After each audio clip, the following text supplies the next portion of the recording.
What's going on, everybody? In this video, I'm going to be talking to you about the 3 main reasons why everybody's dreaming for passive income and wanting to take their 9-to-5 job to the side to live their dreams. And remember, if you get any value from this video, smash the like button. Let's get into it. The number one reason that I personally believe is the main reason why people dream for passive income is right now, imagine you're at work and you're working, and the next day, God forbid, you get sick. Now you're not working. Now you only have a specified amount of days off you can take, amount of days off you can take getting actually paid, and amount of days off you can be away from work before you get laid off or fired. A huge reason and motive that makes people want to get passive income is in case they got sick from their job, they still have money coming in so they could survive. And also, if God forbid they got sick, they passed on, or something happened, their families can be taken care of by the passive income that's coming in, and that's what they'll use to survive.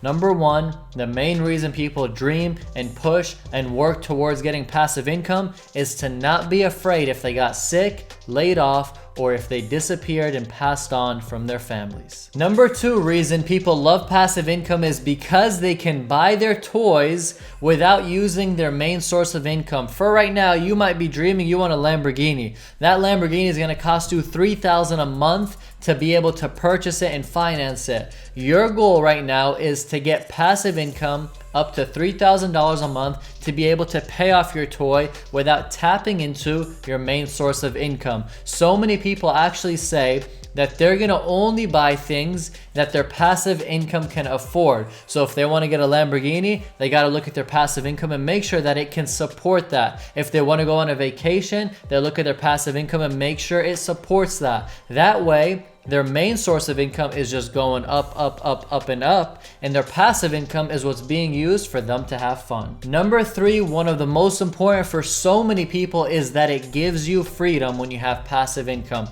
Right now at work, if you try to just clock out, you can't. If you want to take off work, you got to call your employer. If you want to do anything, you're tied down and you can't do whatever you want to do because there isn't that much freedom. Passive income gives you freedom, allows you to travel, allows you to leave, allows you to spend time with family, allows you to just decide, I'm clocking out at 2 p.m. from work and from my day, and I'm out. Because that's what you're able to do when you get passive income. So for everybody watching, dreaming, and wanting passive income, one of the best ways that you can get that is through real estate. I talk real estate on this channel. I talk money and business. If you're not subscribed, make sure that you subscribe. And I actually have so many courses that I'm gonna be releasing in specific to real estate, being a real estate investor and a real estate agent. And I'm gonna teach you guys how to get passive income. I have multiple rental properties that I get passive income from. It's a blessing. It's not easy to do, but it's definitely worth it when you do it. And that's what I'm going to share with you guys, teach you guys. So make sure that you've subscribed if you haven't already, and I'll see you in the next video. I'm out.